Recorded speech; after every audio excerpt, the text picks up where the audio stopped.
আসসালামু আলাইকুম রহমতুল্লাহি ওবারকাতু। আমরা বিভিন্ন সময় ওয়াজ মাহফিলে মসজিদের মিম্বারে মানুষকে ওয়াজে গজল শোনাই। কোনো একদিন এ দেশের আকাশে কালিমার পতাকা দুলবে, সেদিন সবাই খোদাই বিধান পেয়ে দুঃখ বেদনা ভুলবে।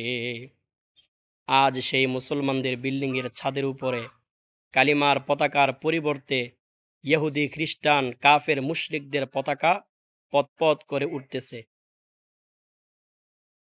রসুল সাল্লাল্লাহু আলাইহি ওয়াসাল্লাম স্পষ্ট বলেছেন, মান হালাফা মিনকুম ফাকালা ফি হালফিহি বিল্লাতি ওয়াল উজ্জা ফাকুল্লা ফালইয়াকুল্লা ইলাহা ইল্লাল্লাহ। তোমাদের মধ্যে কেউ যদি শপথ করে আর শপথ করতে গিয়ে লাত, উজ্জা এগুলোর নামে কসম করে ফেলে, তাহলে সে যেন সঙ্গে সঙ্গে তার ঈমানকে নবায়ন করে লা ইলাহা ইল্লাল্লাহ বলে নে। ওমান ক্বালা লিসাহিবিহি তাআলা উকামিরকা ফালইয়াতাসাদ্দাক। আর যদি কেউ তার সঙ্গীকে জুয়া খেলার জন্য ডাকে, তাহলে সে যেন সঙ্গে সঙ্গে সৎকা করে।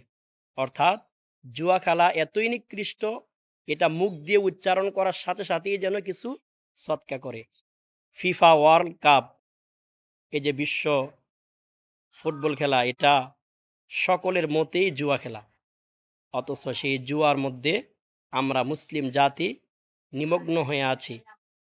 মসজিদ পাশে আজান হয়ে যায় ফজরের সময়, মুসল্লি ডেকে পাওয়া যায় না।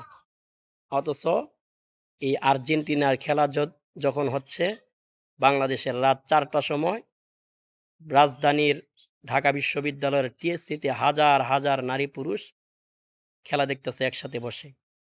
আবার কেউ কেউ বলে আমরা মুসলিম দেশগুলোর সাপোর্ট করি। ভাই, খেলার ভিতরে জুয়ার মধ্যে কোনো মুসলিম দেশ আর খ্রিস্টান ইহুদি কাফেরদের দেশ আলাদা না, সব এগুলো একই অন্তর্ভুক্ত।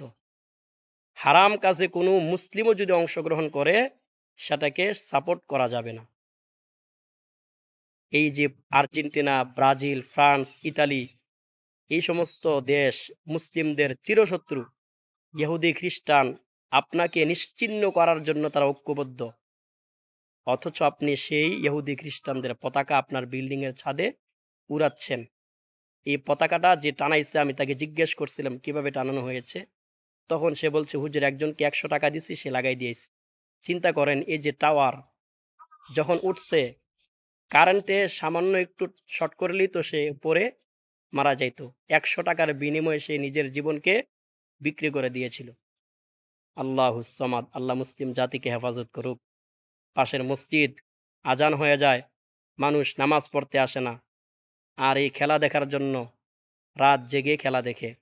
আজকে সকালে আর্জেন্টিনা আলজেরিয়া খেলা গিয়েছিল, দেখছি যারা রাত ঘুমানোর পরে সকাল 8টা 9টা বাজে ঘুম থেকে উঠে, আজকে 6টা থেকেই তাদের আওয়াজ শোনা যাচ্ছে। কেন? ওই যে আজকে খেলা আর্জেন্টিনা আলজেরিয়া, এই জন্য। আল্লাহ তাআলা মুসলিম জাতিকে হেফাজত করুন।